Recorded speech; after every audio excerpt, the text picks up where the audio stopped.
തന്നെ ഒരു hiring poster തയ്യാറാക്കാണ്ട്. അപ്പോൾ നമ്മളത് ക്യാൻവസ് സെർച്ച് ചെയ്ത് ഗൂഗിൾ ക്യാൻവ സെർച്ച് ചെയ്തിട്ട് ലോഗിൻ ചെയ്ത് ക്യാൻവയിൽ ആദ്യം നമ്മൾ പോകേണ്ടത് കസ്റ്റം സൈസിലാണ് കേട്ടോ. ഹോമിൽ പോയിട്ട് കസ്റ്റം സൈസ് എടുത്തിട്ട് ഏത് സൈസാണ് വേണ്ടത് വെച്ചാൽ സെലക്ട് ചെയ്ത് കൊടുക്കും. ഞാൻ ഇപ്പോൾ ഇവിടെ 1000 പിക്സലാണ് എടുത്തിട്ടുള്ളത്. എന്നിട്ട് നമ്മളത് ഡിസൈനിൽ പോയിട്ട് വി ആർ ഹയറിംഗ് ഹയറിംഗ് എന്ന് കൊടുത്താൽ മതി. അപ്പോൾ അതിൻ്റെ പോസ്റ്റർ വരും കേട്ടോ. അവിടെ ഒരുപാട് പോസ്റ്റേഴ്സ് ഉണ്ട്.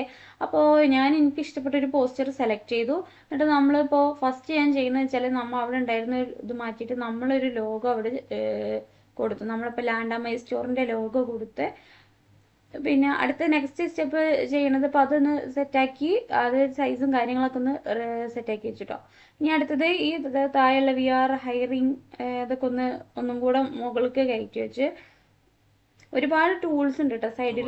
ഒരുപാട് ടൂൾസും കാര്യങ്ങളും ഇതിൻ്റെ സൈഡിലുണ്ട്. ലെഫ്റ്റ് ഭാഗത്ത് എലമെന്റ്സ്, ഡിസൈൻസ്, ടെക്സ്റ്റുകൾ, അപ്ലോഡ്സ്, അങ്ങനെ കുറേ ടൂൾസ് ആണല്ലോ. അതിൻ്റെ ഒരു ഡീറ്റെയിൽ വീഡിയോ ഞാൻ വേറൊരു വീഡിയോ ആയിട്ട് ചെയ്യേണ്ടത്. അത് ഒരുപാട് നമുക്ക് വീഡിയോ ലെങ്ത് കൂടും. അതുകൊണ്ട് ഞാനിപ്പോൾ ഒന്ന് ഇപ്പോൾ ജസ്റ്റ് ഈ ഒരു പോസ്റ്ററിനെ കുറിച്ച് മാത്രം ഞാനിപ്പോൾ ഒന്ന് ഇൻട്രൊഡ്യൂസ് ചെയ്യണുള്ളൂ കേട്ടോ.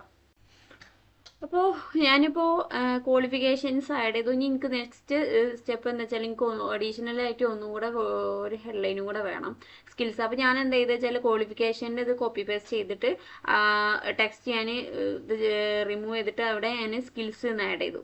അതുപോലെ തന്നെ അതിൻ്റെ താഴെയുള്ള സെൻറ്റൻസുകളും ചെയ്തത് കേട്ടോ. നേരെ കോപ്പി പേസ്റ്റ് ചെയ്തിട്ട് ടെക്സ്റ്റ് ചെയ്ത് കൊടുത്താൽ മതി. നമുക്ക് വേണ്ട വിവരങ്ങളൊക്കെ അവിടെ ടെക്സ്റ്റ് ചെയ്ത് കൊടുത്താൽ മതി. പിന്നെ ഞാൻ നെക്സ്റ്റ് ചെയ്തത് നമ്മുടെ phone number, contact, CV send ചെയ്യാനുള്ള കോൺടാക്ട് നമ്പർ അവിടെ കൊടുത്തു. പിന്നെ നമുക്കുള്ള ഐക്കണ് ഞാനിപ്പോൾ വാട്സപ്പ് നമ്പർ കൊടുത്തോണ്ട് ഞാൻ വാട്സപ്പ് നമ്പറിൻ്റെ ഐക്കണ് എലമെന്റ്സിൽ പോയിട്ട് ഞാൻ വാട്സപ്പ് ഐക്കണിന് സെർച്ച് ചെയ്തു. അപ്പോൾ ഒരുപാട് വാട്സപ്പ് ഐക്കൺസ് വന്ന് നമ്മൾക്ക് ഇഷ്ടമുള്ള ഒരു വാട്സപ്പ് ഐക്കൺ സെലക്ട് ചെയ്തിട്ട് അതൊന്ന് ജസ്റ്റ് ഡ്രാഗ് ചെയ്ത് അതിന് കറക്റ്റ് സൈസ് സൂട്ട് ആക്കിയിട്ട് അവിടെ കൊണ്ടുവച്ചു കേട്ടോ. പിന്നെ നമ്മൾ മൊത്തത്തിൽ ലെറ്റേഴ്സും കാര്യങ്ങളൊക്കെ ഒന്ന് സെറ്റാക്കി, ലൈൻസും കാര്യങ്ങളൊക്കെ ഒന്ന് സെറ്റാക്കി കേട്ടോ. നെക്സ്റ്റ് ഞാൻ ലൈൻ സ്പേസിങ്ങിൻ്റെ ഇത് ഒന്ന് ജസ്റ്റ് കൂട്ടി കൊടുത്തു കേട്ടോ. അവിടെ നമുക്കിവിടെ ലൈൻ സ്പേസിങ് കൊടുക്കുക, അതേപോലെ ലെറ്റർ സൈസ് അങ്ങനെയൊക്കെ ചെയ്യാൻ പറ്റും. അതുപോലെ തന്നെ എനിക്ക് ഇതിൽ ലൊക്കേഷനും കൂടെ ആഡ് ചെയ്യാണ്ടായിരുന്നു. അപ്പോൾ ഞാൻ ടെംപ്ലേറ്റ്സിൽ പോയിട്ട് ലൊക്കേഷൻ്റെ ഐക്കൺ സെർച്ച് ചെയ്തു. ലൊക്കേഷന് സൈസ് ഒന്ന് ഐക്കൻ്റെ സൈസ് ഒന്ന് സെറ്റാക്കിയിട്ട് അവിടെ ലൊക്കേഷനും കൂടെ ആഡ് ചെയ്ത് കൊടുത്തു കേട്ടോ. അതിൻ്റെ ഇടയിൽ ഞാൻ ഏജും കൂടെ ആഡ് ചെയ്യാൻ വിട്ടുപോയി കേട്ടോ. അപ്പോൾ ഞാൻ നെക്സ്റ്റ് സെയിം പ്രോസസ്സ് തന്നെ കോപ്പി പേസ്റ്റ് ചെയ്തിട്ട് അവിടെ ഏജ് ഒന്ന് ആഡ് ചെയ്ത് കൊടുത്ത് എന്നിട്ട് ഏജും ടെക്സ്റ്റ് ചെയ്ത് കൊടുത്തു കേട്ടോ.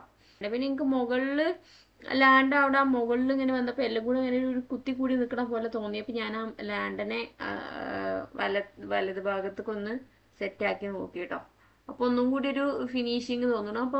അപ്പോൾ മൊത്തത്തിലൊന്ന് അലൈൻമെന്റും കാര്യങ്ങളൊക്കെ ഒന്ന് റെഡിയാക്കി കൊടുത്തു കേട്ടോ. അപ്പോൾ ഞാൻ അതിൻ്റെ ഇടയിൽ ഒരു കാര്യം കൂടെ വിട്ടുപോയിട്ടുണ്ടായിരുന്നു. ലൊക്കേഷൻ കൊടുത്തതിൻ്റെ താഴെ വിത്തിൻ 5 കിലോമീറ്ററും കൂടി എനിക്ക് ആഡ് ചെയ്യേണ്ടായിരുന്നു. അപ്പോൾ ഞാൻ സെൻഡ് ടു CVൻ്റെ അവിടെ നിന്ന് ടെക്സ്റ്റ് കോപ്പി എടുത്ത് പേസ്റ്റ് ചെയ്തു കേട്ടോ ലൊക്കേഷൻ്റെ താഴെ. അപ്പോൾ ഇതാ നമ്മളെ പോസ്റ്റർ സെറ്റ് ആയിട്ടുണ്ട്. നമ്മളിപ്പോൾ JPG ഫോർമാറ്റിൽ ഫുൾ ക്വാളിറ്റിയിൽ ഡൗൺലോഡ് ചെയ്തിട്ടോ. നമ്മളെ ലാസ്റ്റ് ഔട്ട്പുട്ട് ഇതാ ഇങ്ങനെയാണ് വന്നിട്ടുള്ളത്. നമുക്ക് എല്ലാവർക്കും സിമ്പിൾ വർക്കാണ്, എല്ലാവർക്കും ചെയ്ത് നോക്കാം. അപ്പോൾ നമ്മളെ സപ്പോർട്ട് ചെയ്യാൻ മറക്കല്ലേ. ബൈ. I Shan of.